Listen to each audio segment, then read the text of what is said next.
Lena Hartson, founder of Apex Capital. The one we've been ignoring. 700 million pending? My God. Yes, that's me. We had no idea. Mr. Harlan, before we proceed, I'd like to ask something. Oh, a question. I didn't realize you were actually following the conversation. Sweetheart, do us all a favor. Let the people who belong in this room do the talking. Harlan turned his back to Lena completely and shifted his attention to the other investors. Now then, do any of our actual attendees have questions? Lena's gaze didn't waver from Harlan. She remained poised, her hands resting lightly on top of the unsigned agreement. What Harlan didn't know was that he had just spent nearly an hour ignoring the one woman whose signature could destroy everything he had spent his entire life trying to inherit. The elevator opened on the top floor, and Lena Hartson already knew. She could feel it before she stepped off, before the doors parted, before the sharp smell of expensive coffee and new carpet hit her. She had been in enough rooms like this to recognize the atmosphere before she walked into it. Some rooms decide who you are the moment you arrive. She stepped out anyway. The conference room at Nova Bridge Technologies was the kind of room designed to make people feel small.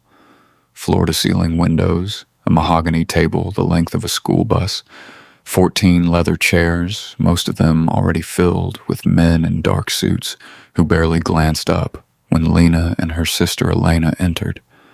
Lena was 37 years old. She ran a $2 billion firm. She had built every single piece of it herself, starting with nothing but a laptop, a borrowed office, and a mother who worked nights so Lena could study days. She wore a deep burgundy blazer and carried a black leather portfolio that held, among other things, the terms for a $700 million investment. Nobody offered her a seat. A woman, Lydia Grant, Nova Bridge's head of investor relations, appeared with a tight smile and directed Elena toward the far end of the table. Elena was Lena's younger sister and her chief investment officer. She was 28, brilliant, and right now deeply unimpressed. She shot Lena a quick look as they were steered to the far end of the table like they'd wandered in from the wrong floor. Lena said nothing. She sat. She placed her portfolio in front of her, folded her hands on top of it, and waited. As the meeting began, Harlan Voss walked in. He was 34, sandy-haired, broad-shouldered, the kind of handsome that comes from good genetics and expensive grooming. He moved like a man who had never once in his life been made to feel unwelcome in a room. His suit fit perfectly. His smile was easy and wide and completely automatic. He went straight to the two white male analysts seated near the center of the table. "Marcus, good to see you, man. You make it in from New York last night." Handshakes, laughs, a brief, enthusiastic exchange about a golf course in Scottsdale. Then Marcus Harlan, the company's chairman of the board, silver-haired, 66 years of connected money in his posture, rose halfway from his chair and extended a hand. Harlan clasped it with both of his, the kind of greeting reserved for family. Lena watched. Neither man looked her way. She wrote one word in her portfolio, small, clean letters in the upper right corner of the first blank page noted. Lydia began distributing presentation packets around the table. She placed one in front of Elena. She placed one in front of each of the male analysts. She walked directly past Lena without pausing. Elena's hand tightened around her pen. Lena didn't move. Harlan called the meeting to order with the relaxed confidence of someone who had never once questioned his right to call anything to order. He stood at the head of the table, clicker in hand, first slide glowing on the screen behind him. "Gentlemen, and of course team," he said, his eyes moving around the room in a wide, generous arc that somehow managed to skip Lena entirely. "Welcome. Today's a big day for Nova Bridge, and I want to make sure we take our time and really walk our guests through the full vision." His eyes landed on Elena. He smiled at her. "We're really excited to have Apex Capital in the room today. Really excited." Elena blinked. Then slowly she turned to look at her sister. Lena was already looking at Harlan. Her expression was calm, patient, the way a surgeon's face is calm before the first incision. Harlan's eyes moved past her like she was part of the furniture. He clicked to slide 2 and began talking about market share. Lena let him. She uncapped her pen. She listened to every word. She caught every number. She noted every omission, every gap, every carefully worded sentence that was designed to make something ugly look clean. She had been doing this since she was 24 years old, sitting in rooms that didn't think she belonged there, listening to men explain things she already understood better than they did. The difference was she was patient. She had always been patient, and patience, she had learned a long time ago, was the most expensive thing in any room. She wrote a second word beneath the first, waiting. 20 minutes in, and Harlan Voss had not looked at Lena once. Not once. She had counted. The presentation was moving fast, slides clicking past numbers, stacking on top of numbers, Harlan's voice filling the room like he was performing for an audience that only included the people he had already decided mattered. He was good at it. Lena had to admit he had the rhythm of a man who had rehearsed this pitch many times in front of mirrors and friendly faces, smooth, confident, completely hollow underneath. She waited for her moment. It came during the debt restructuring segment. Harlan pulled up a slide that showed Nova Bridge's quarterly financial breakdown, a clean, color-coded chart that made everything look tidy and deliberate. Lena had studied these numbers for weeks. She knew where the bodies were buried. She leaned forward slightly and spoke with calm, measured clarity. Can you walk us through the liability exposure in the Southeast Corridor? It wasn't in the pre-meeting materials. The room kept moving. Harlan kept talking. Not a pause, not a flicker, not even the small, polite acknowledgement of someone who had heard a question and chosen to defer it. He simply continued mid-sentence, rolling directly from one point to the next, as though Lena's voice had been nothing but air moving through the room. Elena's head turned sharply toward her sister. Lena didn't react. She wrote in her portfolio, asked, ignored. Lydia Grant, stationed near the projector like a well-dressed sentry, shifted slightly and angled the next printed handout toward Elena, not reaching across Lena, not acknowledging that Lena was sitting right there, just redirecting. Smooth and practiced, the way you redirect water around a rock. Then Marcus Harlan cleared his throat and leaned toward Elena with the relaxed confidence of a man who had never once been told he was wrong about anything. I have to be honest with you, he said, not bothering to lower his voice. We were expecting the principal on this account to be present today, someone with the authority to actually move this forward. Is there any chance she's running behind? We really do need a decision maker in the room. The words landed like a brick through glass. Elena went completely still. Lena was sitting directly across from him. 18 inches of mahogany table between them. Her name was on every document in that room. Her signature was on the letters of intent. Her firm's logo was printed on the cover of the meeting brief that Lydia had handed out earlier, and Marcus Harlan was asking Elena if the decision-maker was planning to show up. Elena opened her mouth. Lena touched her sister's wrist once. Light as a feather. Not yet. Elena closed her mouth. Her jaw was so tight, Lena could see the muscle working beneath the skin. Marcus waited 2 seconds, received only silence, and turned back to Harlan with a small, satisfied smirk. The look of a man who had just confirmed exactly what he already believed. Harlan clicked to the next slide. Lena raised her hand. The quarterly liability gap I mentioned earlier, she said, her voice even and clear. I'd like that addressed before we move forward. This time, Harlan's eyes moved. He turned toward her with an expression that was somehow worse than being ignored. A slow, patient smile, the kind you give a child who has interrupted the grown-ups. I love the enthusiasm, he said warmly, in a tone that made the word enthusiasm sound like a polite substitute for something far less kind. He turned immediately to the analyst 3 chairs down without missing a beat. Hey, why don't you walk everybody through the quarterly summary? Nice and simple. Make sure the whole room is on the same page. Nice and simple. as though the question had come from someone who didn't understand the material, as though Lena had raised her hand because she was lost, not because she had identified a deliberate, specific omission buried in their financials, as though nice and simple was what she needed. The analyst shuffled forward in his chair and began reciting numbers Lena had already memorized. Elena pressed her pen against the notepad in front of her, so hard the tip punched through the paper. Lena let the analyst talk. She wrote in her portfolio. Nice and simple. Redirected twice. Analyst used as a buffer. She looked at Elena just briefly, just long enough for her sister to see the expression she had known her whole life. It wasn't anger. It wasn't hurt. It was something far steadier and far more dangerous than either of those things. It was recognition. I see exactly what you are doing. I see every single piece of it, and I am writing all of it down. The analyst finished. Harlan thanked him with genuine enthusiasm, the same enthusiasm he had never once offered Lena, and moved to the next slide. Lena turned to a fresh page. She had a feeling she was going to need it.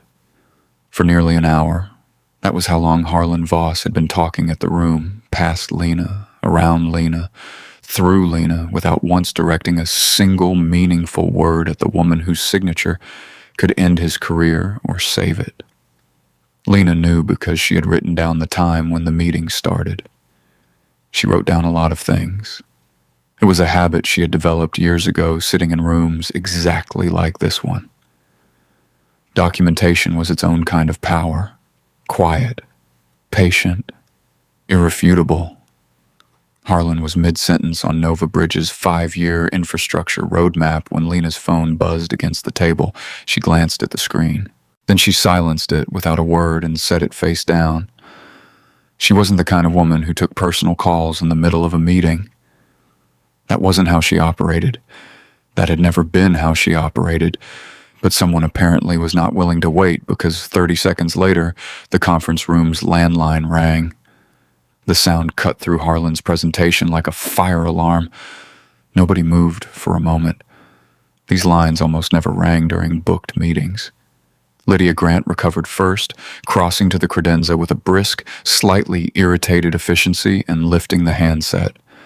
Nova Bridge Technologies. This is Lydia. She stopped. Whatever was said on the other end, it erased the practiced calm right off her face. Her eyes moved immediately, not to Harlan, not to Marcus, but across the table to Lena. Something flickered behind them. Confusion first, then a look Lena recognized instantly. She had seen it 100 times in 100 rooms. It was the look of someone rapidly revising their assumptions. Lydia crossed the room and held the handset out toward Lena. Her voice was careful now, quieter. Ms. Hartson, it's Senator Lang's office. They say it's regarding the Friday allocation. They specifically requested you. The room went absolutely still, not the polite, professional stillness of people observing meeting etiquette, the frozen, airless stillness of people recalibrating everything they thought they knew. Harlan's clicker hand lowered slowly to the table. Marcus Harlan's chin came up a fraction of an inch. The two male analysts exchanged a quick glance that they both immediately regretted. Lena stood, accepted the handset with the unhurried ease of someone who received calls from senators' offices regularly. Because she did, and stepped to the far end of the room. She kept her back straight and her voice low and professional. She spoke for less than 45 seconds. The only words that carried clearly across the room were the ones she didn't try to hide.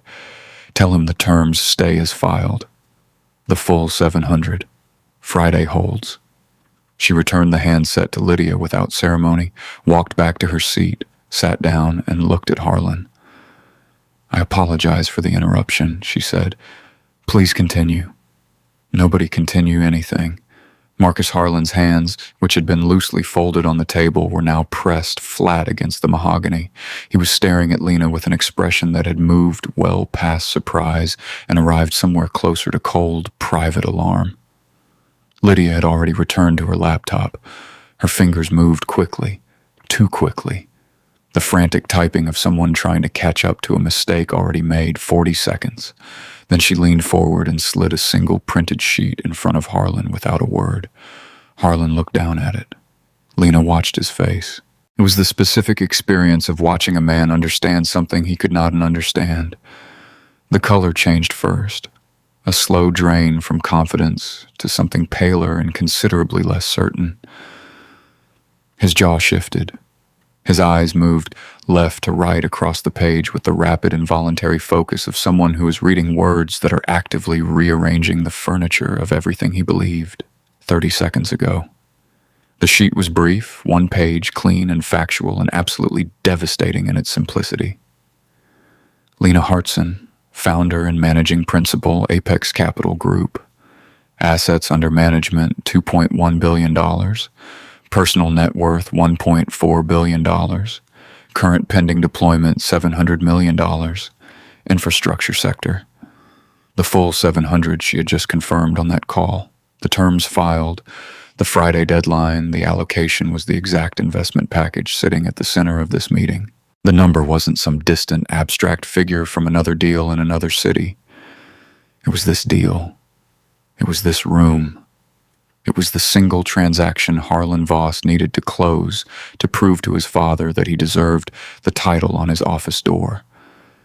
And the woman who controlled every dollar of it had been sitting at the end of his table for nearly an hour while he talked over her, around her, and through her like she was part of the wallpaper.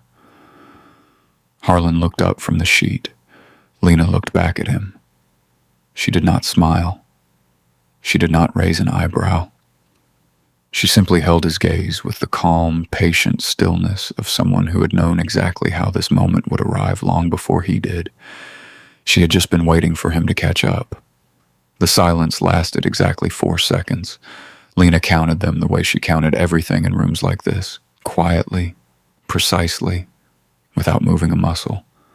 4 seconds was a long time in a boardroom, long enough for every person at that table to feel the weight of what had just shifted. Long enough for Harlan Voss to make a decision about who he was going to be next. He made the wrong one. His face reorganized itself into something that was almost convincing. The wide, easy smile came back first, the one that lived on the surface of his face like a piece of furniture that had always been there. His shoulders dropped. His chin came up. He set the printed profile face down on the table with a small casual motion as though he were simply clearing space as though Lydia had handed him a grocery receipt. Then he turned toward Lena with the grand, generous energy of a man unveiling a gift. "You know what?" he said, spreading his hands open on the table like he was offering her something. "I feel like we have completely dropped the ball here today. Completely. That is on me." He shook his head with a theatrical self-reproach that didn't reach his eyes. "Ms. Hartson, Lena, I would love to just stop everything and hear directly from you. Your vision, your priorities. What does a partnership like this look like from where you're sitting?"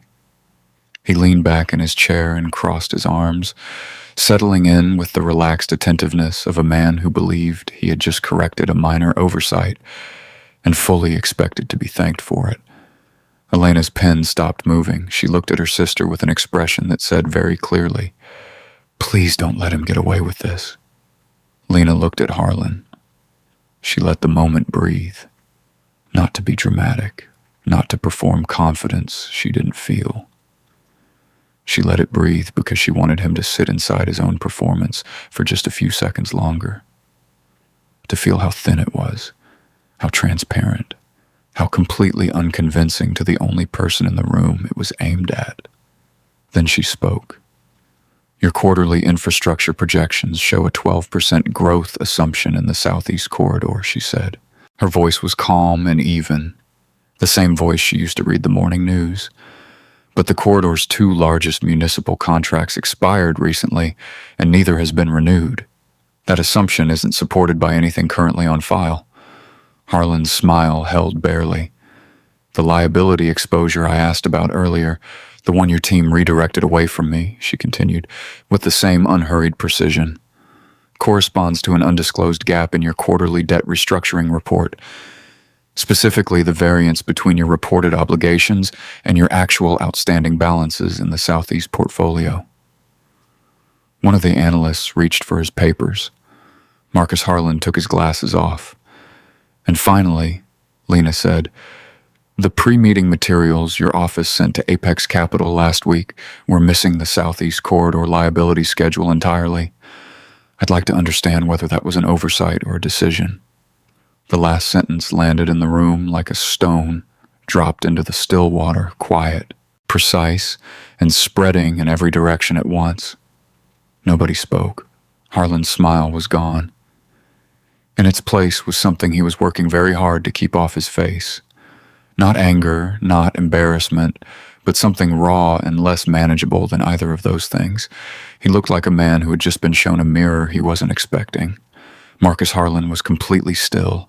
He was looking at Lena the way you look at something you suddenly understand you have badly, badly miscalculated. Lydia Grant's hands were in her lap. She was not typing. Lena closed her portfolio. The soft click of the clasp was the only sound in the room. She stood.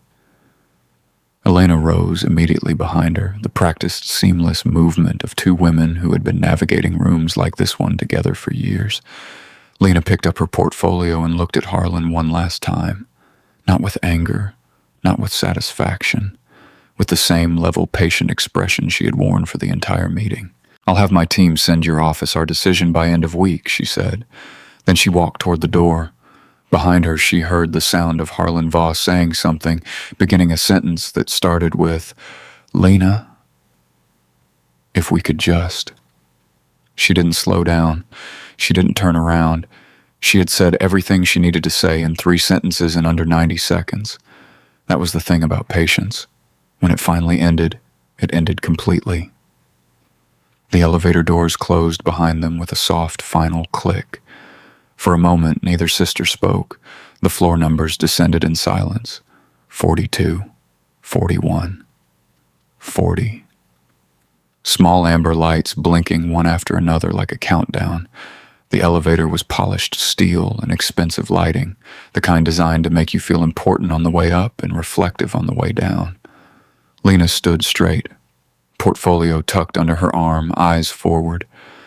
Elena stood beside her with her arms crossed tight against her chest, the way she had crossed them as a little girl when she was working very hard not to say something she couldn't take back. They made it to the 38th floor before Elena broke. "He talked over you 4 times, she said. Her voice was low and tight. 4. And Marcus, that thing he said to me about the principal not being in the room." She stopped, pressed her lips together. "Lena, he was looking right at you when he said it." "I know," Lena said. "That wasn't accidental. I know that too, so we're pulling the investment." Lena looked at the descending numbers. "We're sending them our decision by end of week," she said. "Like I told them." Elena turned to look at her sister fully. "That's not an answer. It's the only answer I'm giving right now." Elena exhaled through her nose. Sharp, controlled frustration. The specific sound of a woman who had grown up watching her older sister refuse to be rattled, and had never fully decided whether to admire it or be maddened by it, usually both. The elevator reached the lobby. The door slid open onto the wide marble-floored entrance of Nova Bridges building, all glass and polished stone, the kind of lobby designed to communicate importance to anyone walking through it. A security guard near the front desk looked up briefly and looked away. They walked out into the cool Chicago morning. Lena's town car was at the curb. Her driver, a quiet man named Earl, who had worked for her for 6 years, stepped out and opened the rear door without being asked. Lena paused before getting in, tilting her face slightly toward the October air just for a second, the kind of second that belongs only to yourself. Then Elena's phone rang. The sound was ordinary, just a ringtone, the same one Elena had used for 2 years. But something in the timing of it made Lena turn. She watched her sister's face as Elena lifted the phone to her ear, watched the small frown appear between her brows as she listened, watched the color change. 10 seconds, maybe 12. Elena lowered the phone. She didn't say anything immediately. She looked at the screen, then up at Lena. And in that look, Lena saw something she had not seen on her sister's face all morning. Not during the ignored questions, not during Marcus's insult, not during the full meeting of deliberate erasure upstairs. She saw fear. Elena turned the screen toward her. It was a text from Raymond Holt. 4 lines, clean and direct, the way Raymond communicated everything.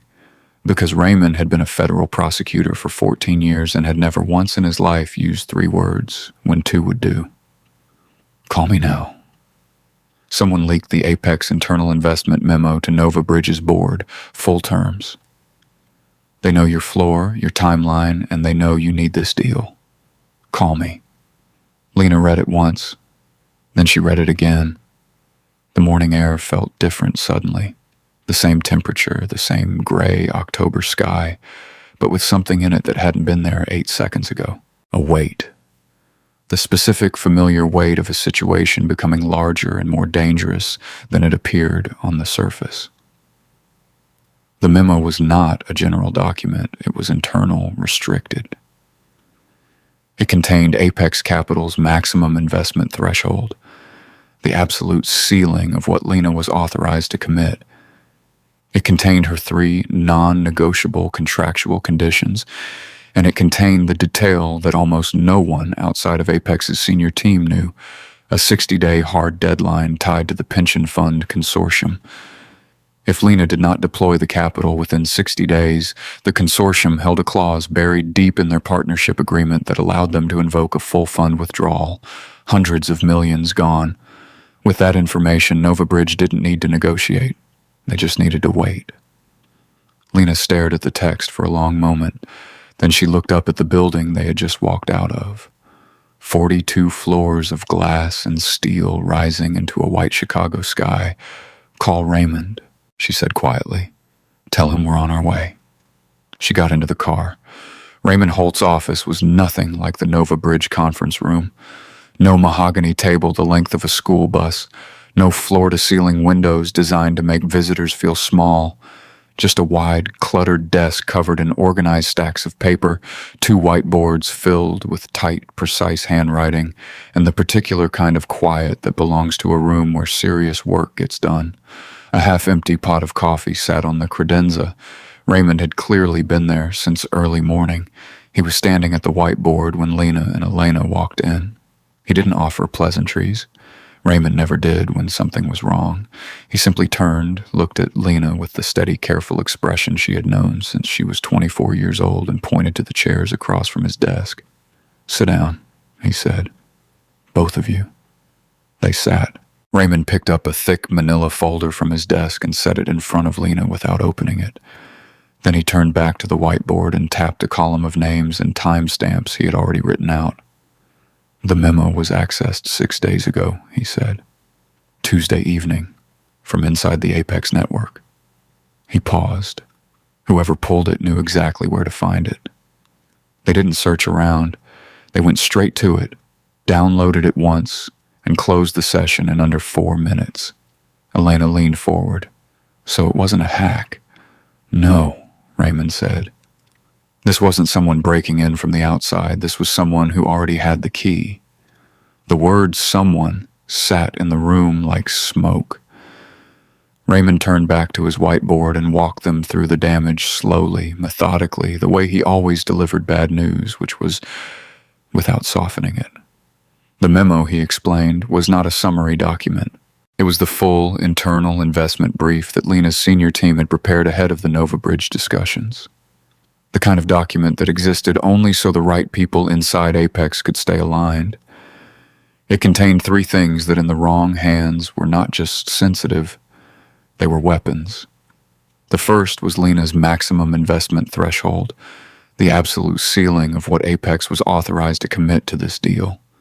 Nova Bridge now knew the highest number Lena could offer, which meant they knew there was no point negotiating above it, which meant every conversation going forward would start at the ceiling instead of the floor.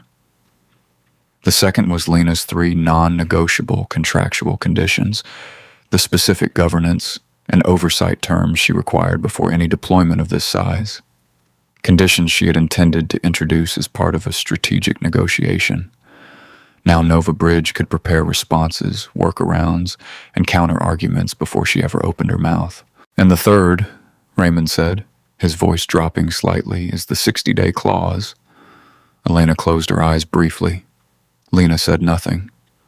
Raymond turned to face them both fully. They know about the consortium deadline.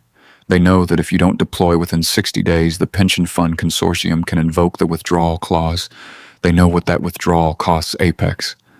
And they know, he set his pen down on the edge of the whiteboard tray, that you have no viable alternative deployment of this size that could close in time. The room was quiet for a moment. Lena understood what Raymond was telling her. She had understood it in the car on the way over, working through the implications the way she worked through everything, systematically without panic, looking at each piece and placing it where it belonged. Understanding a problem clearly was not the same as accepting it. It was simply the first step towards solving it. With this memo, she said, they don't need to negotiate. No, Raymond said, they just need to stall. Run out your clock. Let the consortium clause do the work for them. Elena pressed her fingers against her temple. So the whole thing this morning, Harlan performing the big welcome, acting like he suddenly remembered she was in the room, that was already theater. They already knew they had the leverage. Most likely, Raymond said. Lena picked up the manila folder and opened it. Inside was the access log, timestamps, user credentials, download records. She turned to the page Raymond had flagged with a yellow tab, a column of names, authorized personnel with access to the restricted investment brief. She ran her finger down the list. She stopped. The names sat there in plain black type, perfectly ordinary, completely unremarkable. Derek Shaw, head of partnerships. Access confirmed. Tuesday evening. Lena stared at it for a long moment, then she closed the folder, set it carefully on Raymond's desk, and looked up at the whiteboard with the still, focused expression of a woman who has just located exactly where the problem began. Lena was at her desk by early morning. Her office at Apex Capital was on the 31st floor of a building 6 blocks from Nova Bridge, close enough that on a clear day you could see their glass tower from her window. She had chosen the location deliberately when she signed the lease 7 years ago. She had always believed it was useful to be able to see the places you intended to outlast. Raymond arrived with a cardboard coffee cup in one hand and a laptop bag over his shoulder. He didn't knock. He had never knocked. He set his coffee on the edge of her desk, opened his laptop, and turned the screen to face her. I had my IT contact run the full overnight audit, he said. Access logs, outgoing emails, phone records, everything. Lena looked at the screen. The evidence was not complicated. It was not ambiguous. It was the specific, clean, damning clarity of a man who had been careful enough to cover his tracks, but not careful enough to understand how thoroughly tracks could be uncovered. Derek Shaw had accessed the restricted investment memo on Tuesday evening. They already knew that. What the overnight audit added was the next step. At 8:02 in the evening, 19 minutes after accessing the document, he had forwarded it from his personal email account, not his Apex account, his personal one, to an address Raymond's contact had traced back to a consulting firm with one listed client, Nova Bridge Technologies. There's more, Raymond said. He scrolled down. 2 phone calls, both from Derek's personal cell. First one was 12 days ago, 11 minutes, to a direct line registered to a Nova Bridge board contact named Wendell. Second one was 4 days ago, 6 minutes. Same number, the day after the memo was forwarded. Elena was standing by the window with her arms folded. She had been standing there since Raymond started talking, very still, very quiet, in the way she got quiet when she was furious enough that moving felt dangerous. He auditioned, she said. Her voice was flat. He handed them our entire strategy as a job application. That's what the timeline suggests, Raymond said. 4 years, Elena said, turning from the window. Lena, he has worked here for 4 years. You brought him in. You promoted him. You... I know, Lena said. We need to fire him today, right now. And then we call our legal team and we... No. The word was quiet, completely final. Elena stopped. What? Lena leaned back in her chair and looked at Raymond. If we fire him today, Nova Bridge knows within the hour that we found the breach. They pull Derek out of the equation. They deny everything. And we spend the next 6 weeks in discovery while our 60-day clock runs down to nothing. She paused. We don't fire him. Raymond was already nodding slowly. He had worked with Lena long enough to know when she was 3 moves ahead and was waiting for the board to catch up. We promote him, Lena said. Elena stared at her. You cannot be serious. A new role, special projects, something that sounds important, keeps him close and gives us complete visibility into everything he communicates. Lena turned her pen over once in her fingers. And then we feed him information, carefully selected, completely false information about our timeline, our revised offer terms, and our backup plan. He takes it straight to Nova Bridge. You want to use him as a pipeline, Raymond said. I want to turn their weapon into mine, Lena said simply. The room was quiet for a moment. Elena pressed her fingers to her forehead. Lena, if this goes wrong. Document everything, Lena said to Raymond. Every piece of false information we feed him, every communication, every timestamp. We build the record while he builds his case against himself.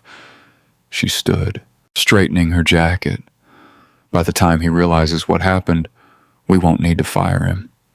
He'll have done it to himself. Raymond picked up his coffee. I'll have the framework for the civil complaint ready within the week, just in case. Have it ready sooner, Lena said. She walked out of her office down the corridor and stopped in front of the closed door with the nameplate that read Derek Shaw, head of partnerships. She could see him through the narrow glass panel beside the door, sitting at his desk, coffee in hand, completely unbothered. The specific ease of a man who believed he had not been caught. She knocked twice, light and friendly. Derek looked up. His expression arranged itself into its usual pleasant professionalism. Lena opened the door and smiled warmly. Derek, she said, I've been thinking about your future here. It arrived 2 days after Derek's promotion, a courier. Not an email, not a fax. An actual courier in a dark jacket with a sealed envelope bearing the Nova Bridge corporate seal pressed into burgundy wax, the kind of delivery designed to communicate something beyond its contents. A statement of formality, a declaration that whatever came next was official and deliberate and had been decided by people who believed they were untouchable. Lena's assistant brought it to her mid-morning. Without comment, Lena set down the report she was reading, picked up a letter opener, and sliced the envelope clean across the top. She read it once. Then she called Raymond. He was there within the hour. The document was 4 pages, dense with legal language and corporate courtesy. The kind of writing designed to make something ugly look reasonable by dressing it in enough formal vocabulary that you had to read it twice to find the knife. Lena had read it 3 times by the time Raymond arrived. She knew exactly where the knife was. She set it in front of him, without a word. Raymond read in silence. The only sound in the room was the faint noise of the city 31 floors below and the occasional turn of a page. When he finished, he set the document down, took off his reading glasses, and pressed 2 fingers against the bridge of his nose. 10 business days, he said. 10, Lena confirmed. The ultimatum was structured around 2 options presented as though they were equally reasonable. Option 1, Apex Capital accepts Nova Bridge's original investment terms as written, which meant surrendering the board observer rights Lena had negotiated, eliminating all 3 of her contractual conditions, and accepting a governance structure that gave Nova Bridge's leadership virtually unchecked authority over how the capital was deployed. Option 2, if Apex Capital declined or failed to respond within 10 business days, Nova Bridge would release a formal public statement to the financial press, citing the breakdown of discussions due to, and here was the phrase, buried in the third paragraph like a splinter beneath clean skin, incompatible investment philosophies and concerns regarding principal-level decision-making capacity. Raymond tapped the phrase with one finger. You understand what that means in this industry? Tell me anyway, Lena said. I want to hear it out loud. Raymond leaned back. In finance, that phrase is a code. It doesn't say anything legally actionable. It doesn't have to. What it communicates to every institutional player, every board, every fund manager who reads it is this. Apex Capital's principle is difficult, unstable. Not someone you want controlling large capital in a high-stakes partnership. He paused. It poisons the well, not just for this deal, for the next 12 months of deal flow, maybe longer. And the decision-making capacity line, Elena said from the corner of the room. Her voice was carefully controlled. That's aimed specifically at Lena, not the firm. Her. Yes, Raymond said simply. Elena stood up. That is not a counter-proposal. That is a threat. That's exactly what it is, Raymond said. And it's been used before. He turned back to Lena. I pulled Marcus Harlan's history while I was waiting for the car. 2 prior instances. A female-led infrastructure fund out of Atlanta, 2019. A women-owned investment group in Boston, 2021. Both times the same language, the same 10-day window, the same public statement when they didn't comply. Did it work? Lena asked. Both times, Raymond said. The Atlanta fund lost 2 institutional partners within 90 days of the statement. The Boston group folded their infrastructure division entirely within a year. The room was quiet. Harlan Voss's name was printed at the top of the letterhead, his signature at the bottom, clean and practiced. But the architecture of this document was not Harlan's. Harlan was 34 years old and desperate to close a deal to impress his father. This was not desperation. This was a calculated practice demolition. The work of a man who had done this before, who knew precisely how much damage the right words in the right publication could do to a woman in finance, and who had used that knowledge as a weapon more than once. This was Marcus Harlan. Lena picked up the document, read the third paragraph one more time, and then set it on the corner of her desk with the careful, deliberate placement of something she intended to keep. Evidence had its own value. She had learned that a long time ago. She turned to face the Chicago skyline through the floor-to-ceiling window.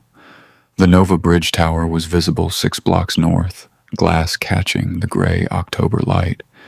She looked at it for a long moment. Then we make sure, she said quietly. It doesn't work this time. Lena did not sleep much that week, not because she was afraid. Fear was not the thing keeping her awake at night with a legal pad on her kitchen counter and a cold cup of coffee at her elbow. It was focus. The kind of deep, consuming focus that had carried her from a Baltimore kitchen table to a 31st floor office. The kind that didn't leave room for rest when there was still work to be done. She had 10 business days. She intended to use every single one of them. The first move was Raymond's. She called him the morning after the courier letter arrived and gave him one instruction. Pull every SEC, quarterly filing Nova Bridge had submitted in the last 5 years and go through them line by line, not for general irregularities, for the Southeast Corridor, specifically the liability gap Lena had raised in the meeting, the one Harlan had redirected away from her with a patronizing smile and an analyst's rehearsed detour. Raymond called back on the third day. Lena, he said, and his voice had the particular careful quality it took on when he was about to say something significant. Your instinct was right. The Southeast Corridor gap isn't isolated. I found 3 separate quarterly reports. One from 2 years ago, one from last year, and one from this year, where the liability exposure was materially understated. Not rounding errors, not accounting adjustments, deliberate omissions. Lena pressed the phone closer. Marcus's signature on all 3, Raymond said. She wrote it down, underlined it twice.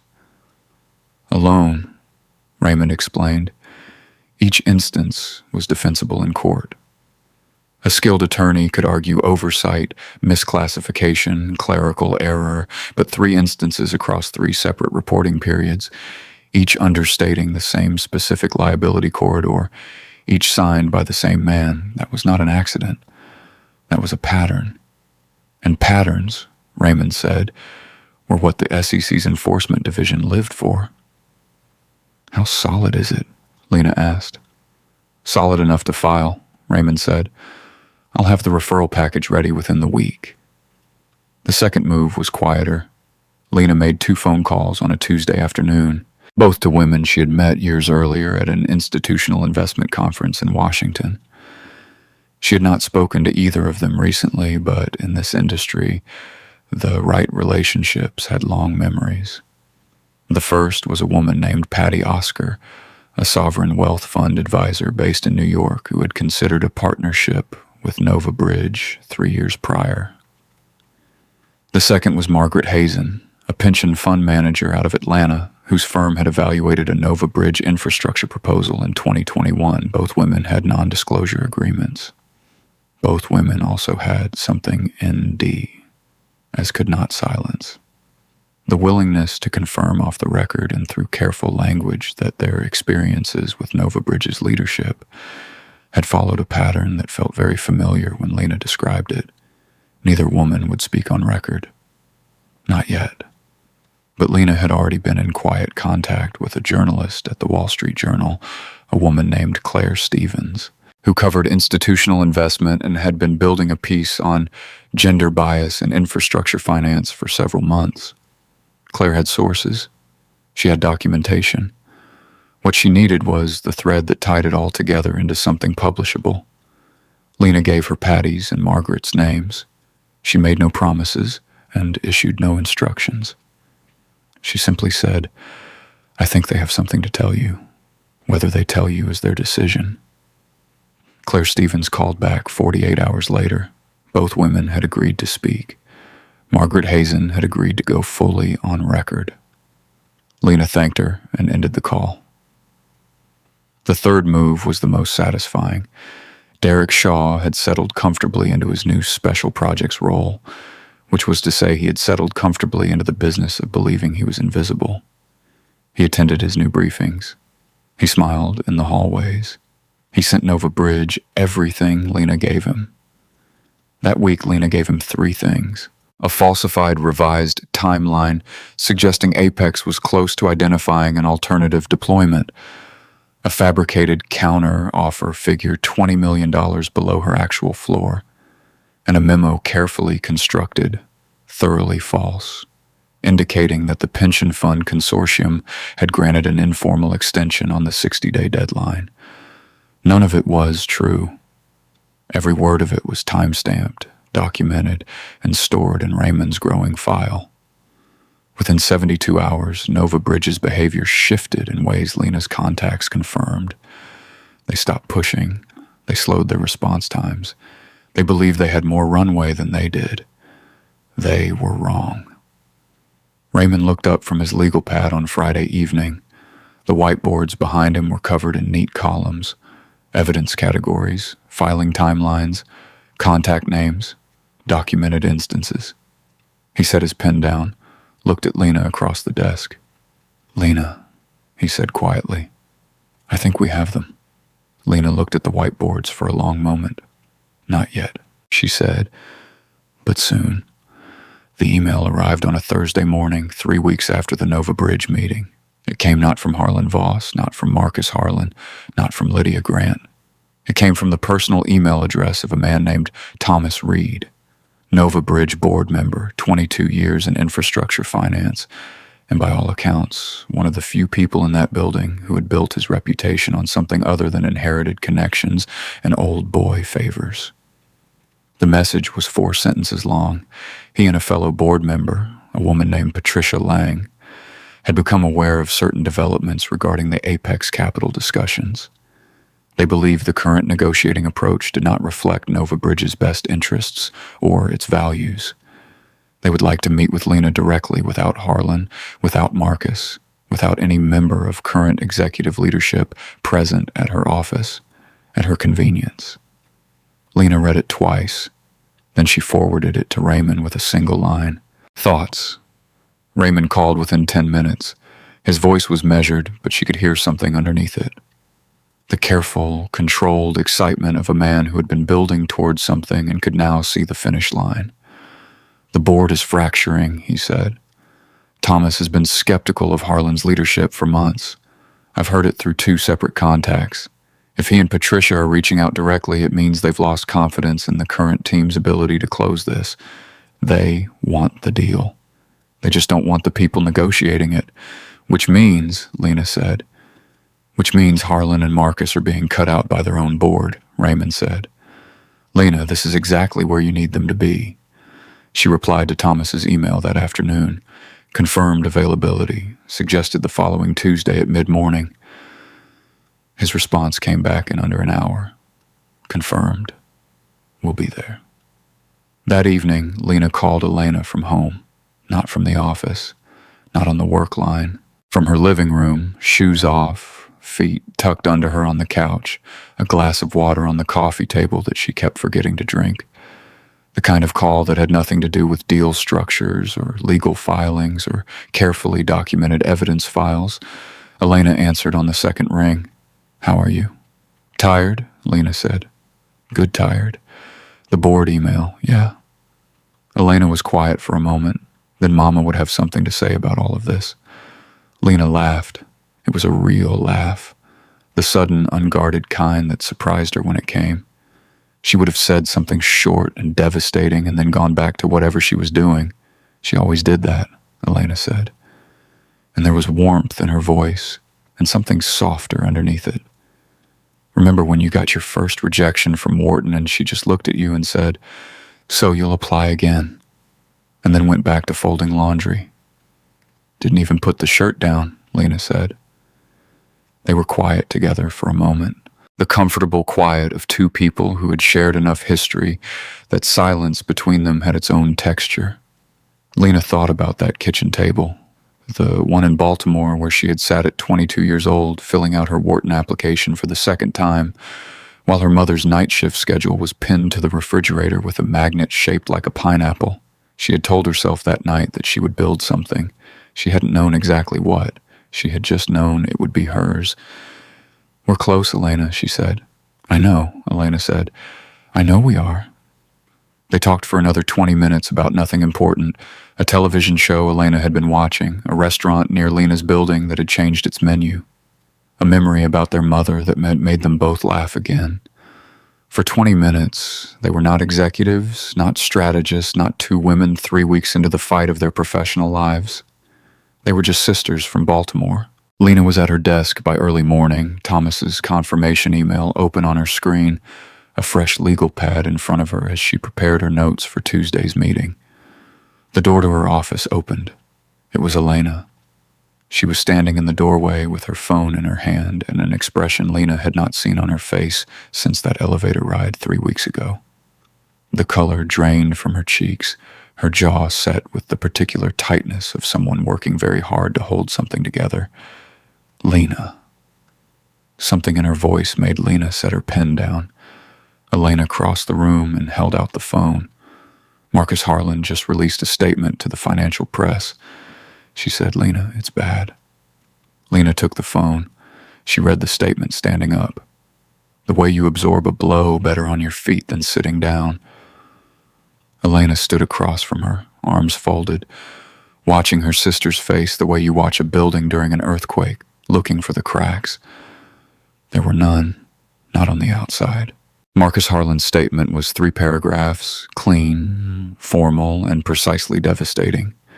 It did not use offensive language. It did not make accusations it couldn't technically defend. It was far smarter than that.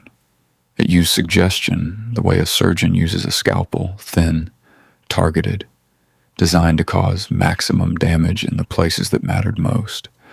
The first paragraph announced that Nova Bridge Technologies had concluded discussions with Apex Capital Group following an extended review period. Standard language expected. The second paragraph was the weapon.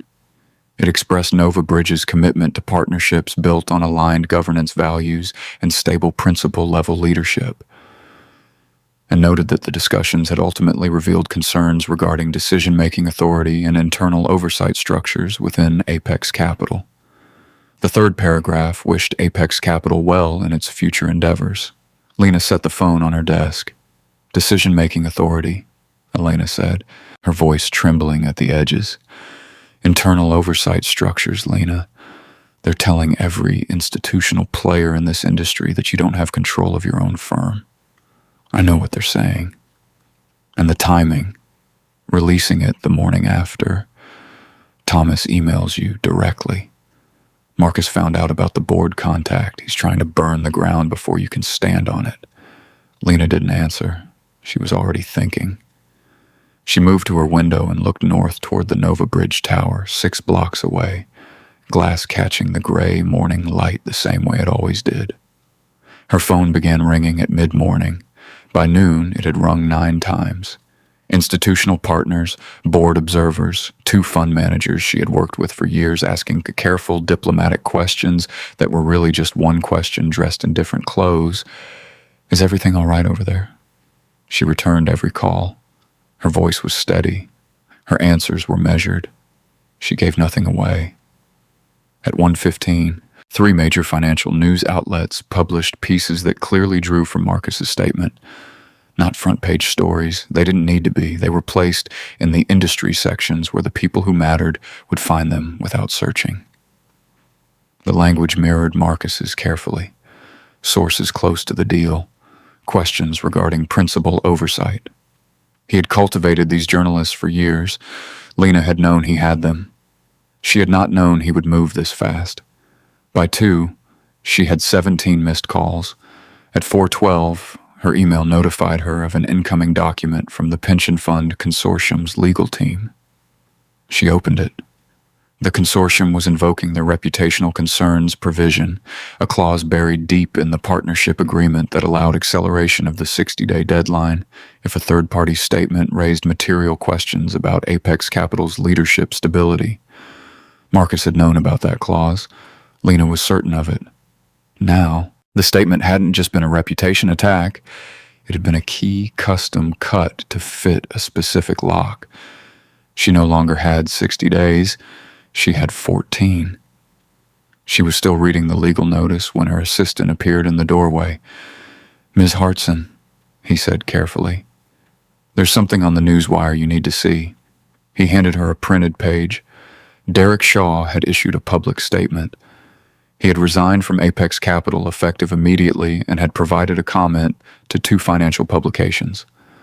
The comment described Lena as an erratic decision-maker who had allowed personal grievances to override professional judgment and had single-handedly collapsed a transformative deal that would have benefited everyone involved. It was the false intelligence she had fed him woven throughout. The fabricated timeline, the invented alternative deployment, the fake consortium extension, all of it embedded in his statement as though it were fact. Every false detail was traceable. Every timestamp existed.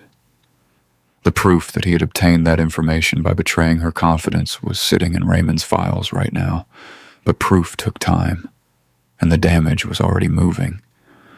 Lena stood at her window as the city began switching on its evening lights, block by block, the skyline slowly brightening against a darkening sky.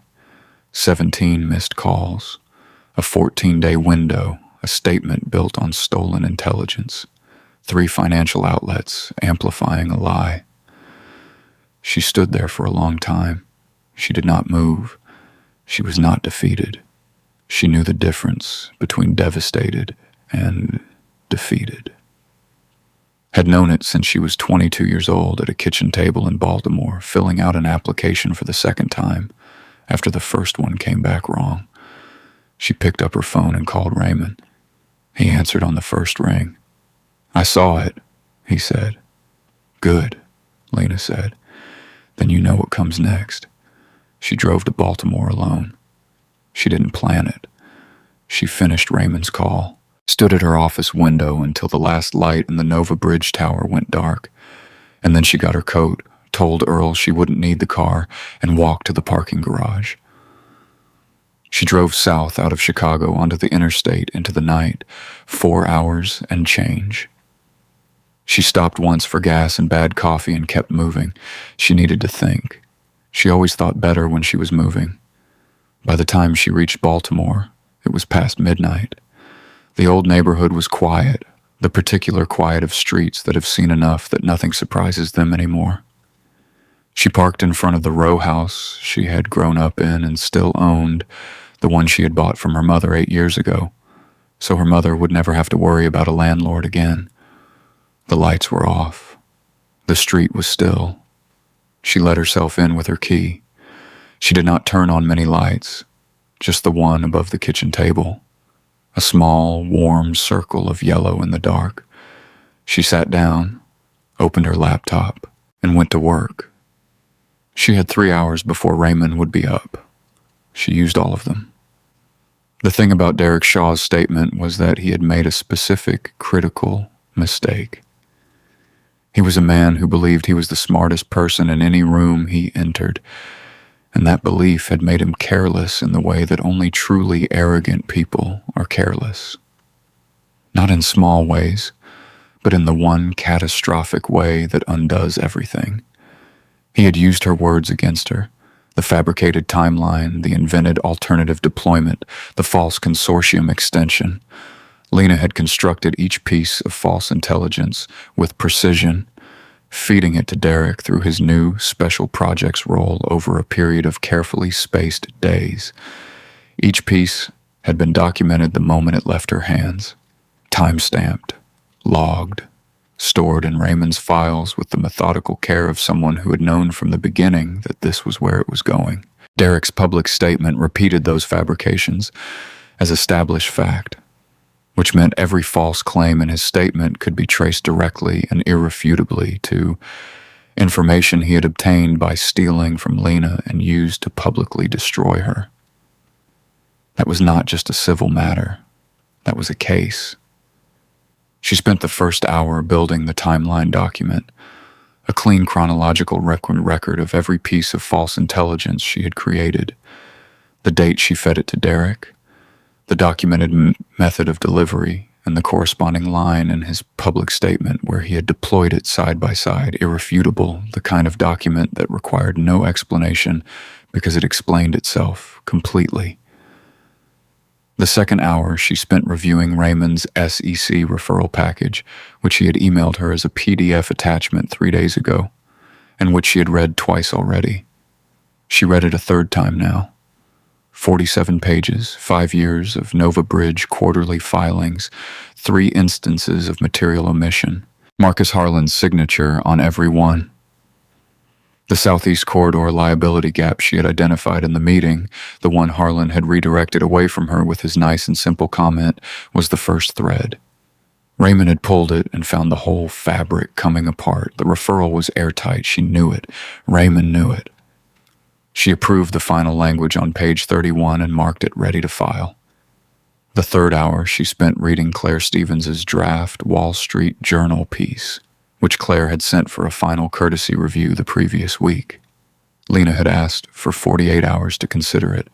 She had taken longer than that because everything else had been burning. She read it now in the quiet of her mother's kitchen, under the small, warm light, with the kind of concentrated attention the piece deserved. It was good. It was more than good. Claire had done the work, the documented pattern, the timeline, the on-record testimony from Margaret Hazen, the confirmed off-record account from Patty Oscar, the language analysis comparing Marcus's public statements across 3 separate cases spanning 11 years. She had not sensationalized it.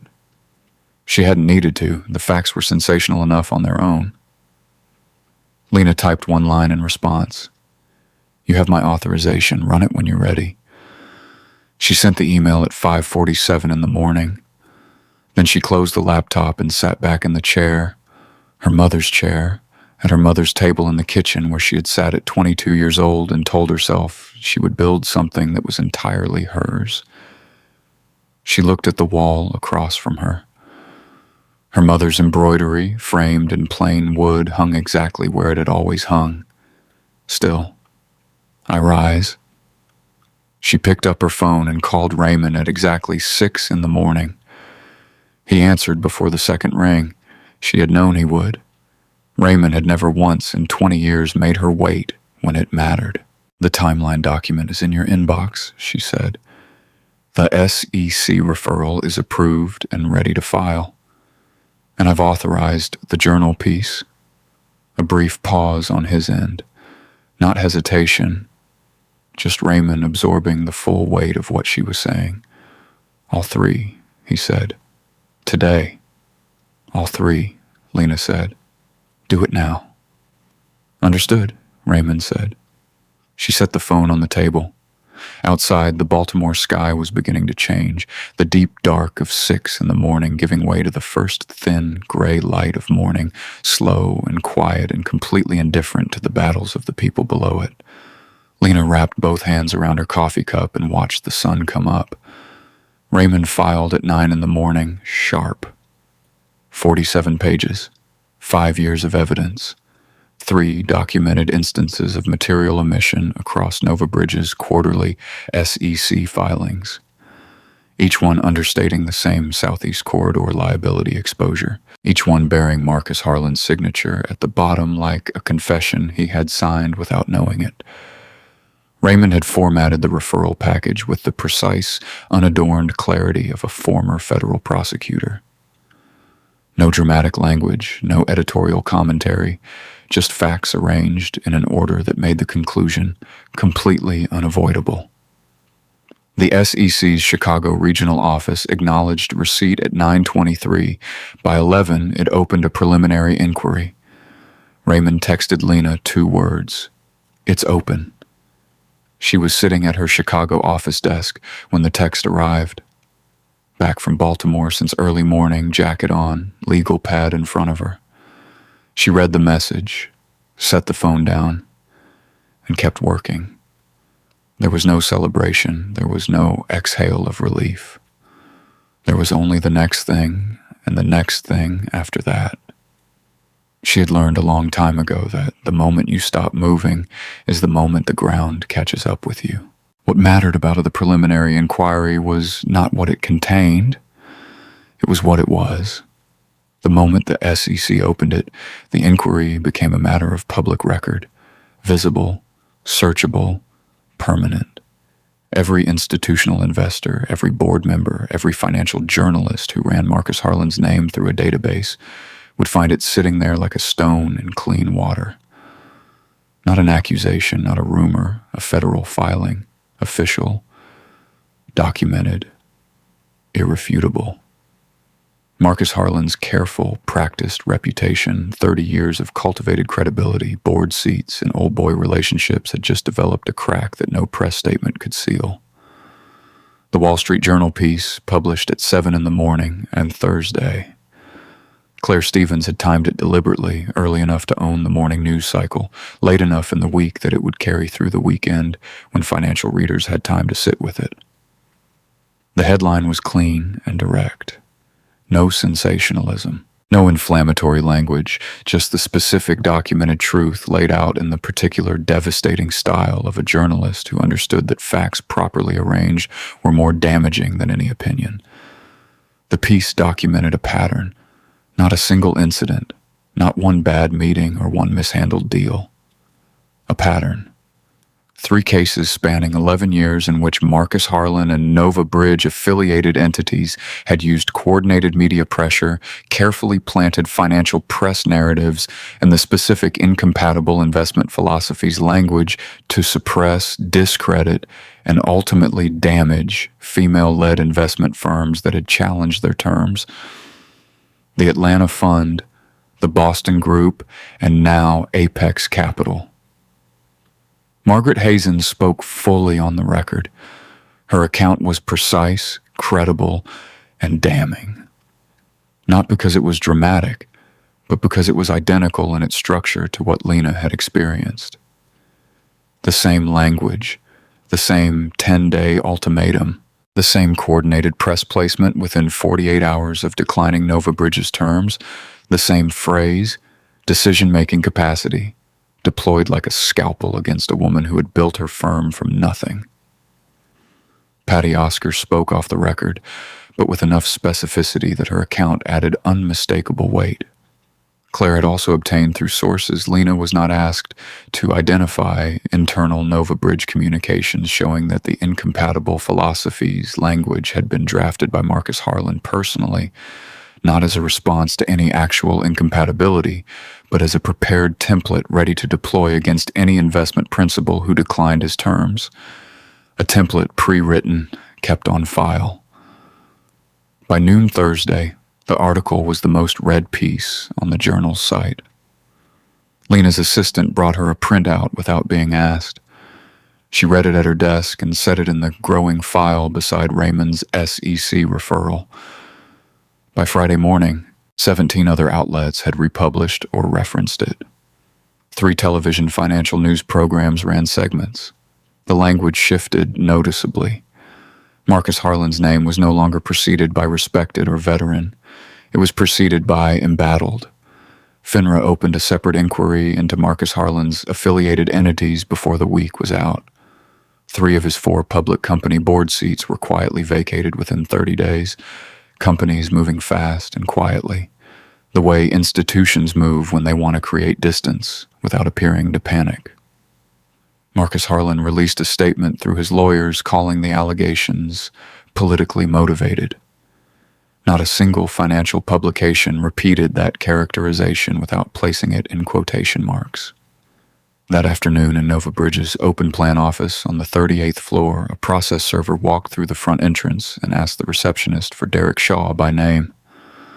Across the floor, heads turned. Derek looked up from his desk. The process server crossed the room and placed the civil complaint in his hands at mid-morning on a Tuesday. Raymond's filing charging breach of fiduciary duty and defamation with every timestamp, every documented exchange, every piece of false intelligence neatly cataloged as an exhibit.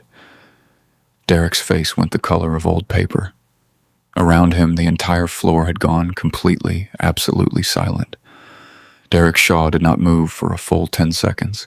He sat at his desk with the civil complaint in both hands, the process server already walking back toward the elevator, and 31 colleagues pretending with extraordinary effort not to stare at him from across the open floor. The document was 43 pages. Raymond did not write thin complaints. He wrote the kind that landed like architecture, solid, immovable, designed to stand up under any pressure applied to them. Derek set it on his desk. Then he picked it up again. Then he set it down. Someone across the floor coughed.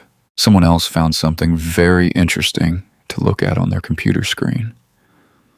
The particular excruciating silence of an open plan office that has just witnessed something it will be discussing for months settled over the room like a held breath. Derek's new Nova Bridge contact, the board liaison who had promised him the senior advisory role that had never actually been formalized, did not return his call that afternoon or the next morning. By Wednesday, the extension rang through to a generic voicemail that had not been set up yet. His promised role at Nova Bridge evaporated without a meeting, without a conversation, without the professional courtesy of a single written explanation. One day it existed, the next day it did not. That was how institutions abandoned people when the ground shifted quickly, cleanly, and without looking back. The Nova Bridge board convened an emergency session on Thursday morning. Victor Lang sat at the far end of the table, not at the head. That seat had belonged to Harlan for 8 months, but at the far end in the chair he had occupied as a board observer since handing his son the provisional CEO title in February. He had attended every board meeting since then, with the careful, quiet attention of a man watching an investment he was not entirely certain would pay off. He watched this one differently. The agenda was short and brutal. The SEC preliminary inquiry was public record. The Wall Street Journal piece had been read by every person in that room and by every institutional partner Nova Bridge had. FINRA had opened its separate inquiry into Marcus Harlan. 3 board members who had previously been reliable Marcus allies had spent the last 48 hours conspicuously not returning his calls. Thomas Reed, who had reached out to Lena 3 weeks ago, spoke first. His voice was measured and without pleasure.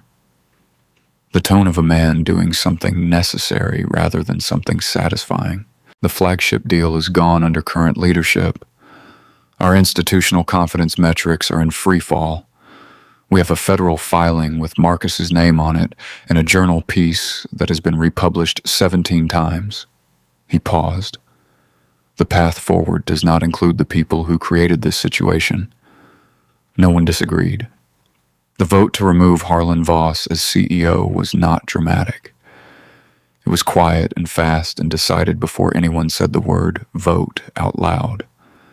The board resolution cited the need for stable transitional leadership during a period of institutional realignment. The press release issued 90 minutes later used the phrase, to pursue other opportunities. The financial world was not fooled. Victor Lang did not speak during the session. He voted with the board because he was a man who had spent 40 years in business and knew at the cellular level when something was over. He sat very still afterward while the room emptied around him with the expression of a man absorbing the full weight of a decision he had made 8 months ago out of love and pride and the very human inability to tell his own son the truth. He had given Harlan a crown the boy had not earned. He had watched him wear it badly. And now he was sitting in a room where the consequence of that decision had been officially, formally, publicly recorded.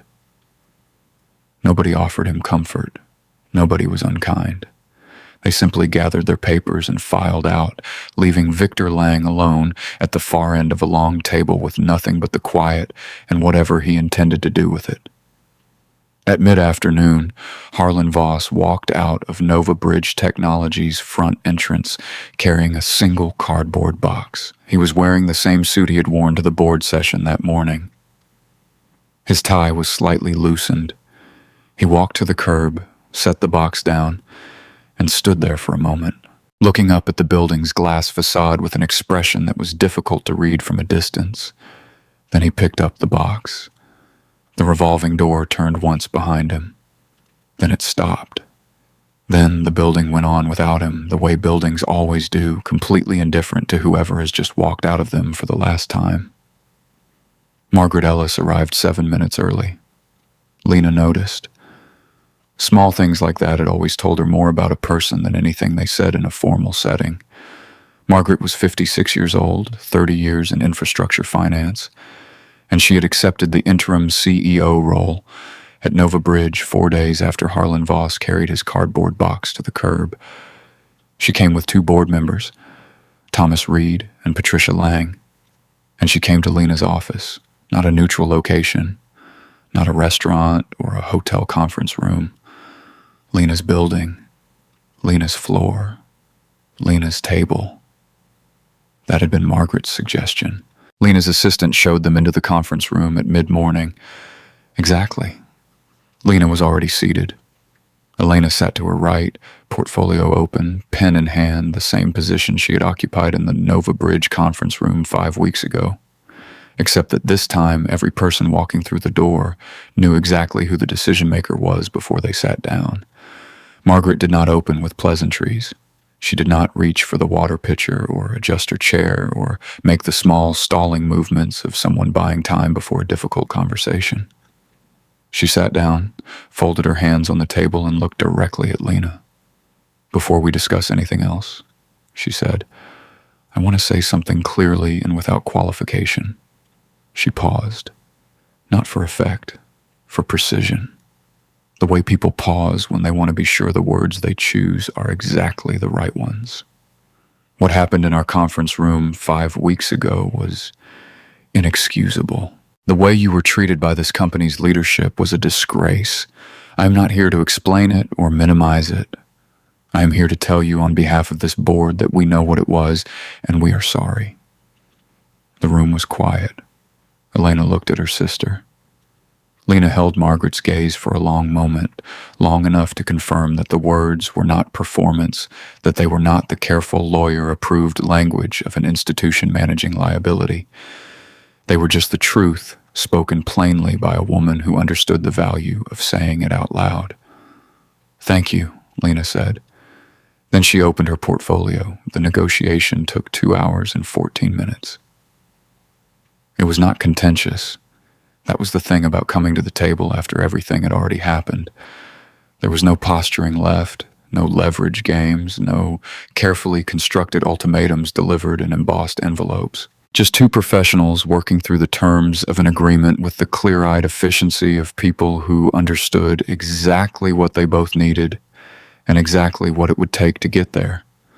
Lena's 3 contractual conditions were reinstated without negotiation. Board observer rights were fully restored. The governance reform clause requiring Nova Bridge to establish an independent oversight committee with external members was accepted by Thomas and Patricia before Lena finished explaining it. The governance clause had not been in the original terms. Lena had added it after everything that had happened. It was not punitive. It was structural. The kind of change that outlasted any single deal, any single leadership team, any single moment of reckoning. It meant that what Harlan and Marcus had built, the particular practiced culture of unchecked authority that had made all of this possible, could not simply reassemble itself under new names once the attention moved on. Margaret signed it without hesitation. "It's the right thing," she said simply. "It should have been there from the beginning." At mid-afternoon, both parties signed the final agreement. $700 million. Lena's terms. Every one of them. Raymond's text arrived in the evening. Lena was sitting at the Baltimore kitchen table when her phone lit up on the worn wooden surface.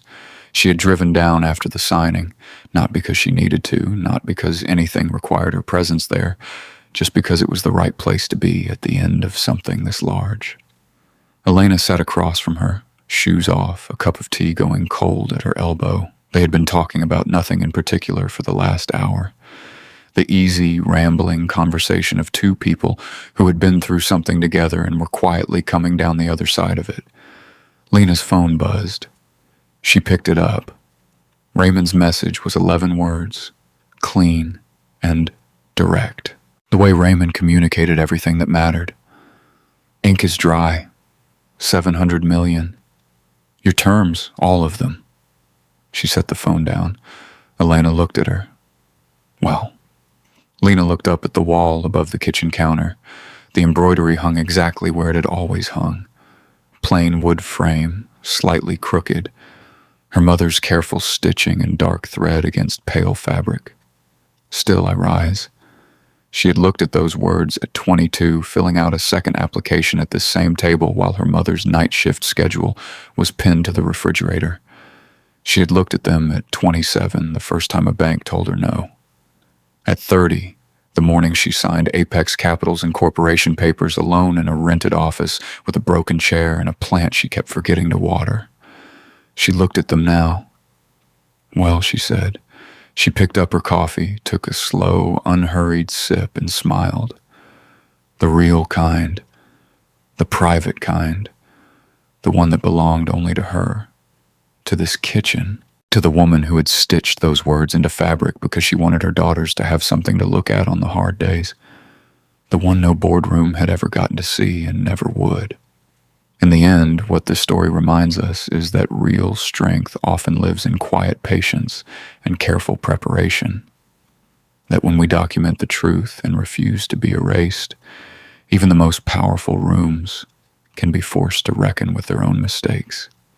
It shows us that integrity is not just about winning a single deal, but about building something that lasts, about creating space for others who come after us.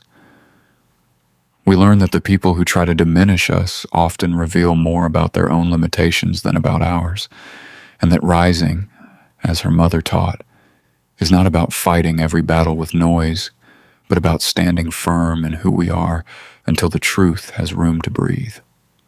May we all carry that quiet courage into our own lives, choosing to build rather than tear down, to speak with clarity when it matters, and to remember that our value is never defined by how others treat us in a single room, but by the legacy we leave when we walk out of it.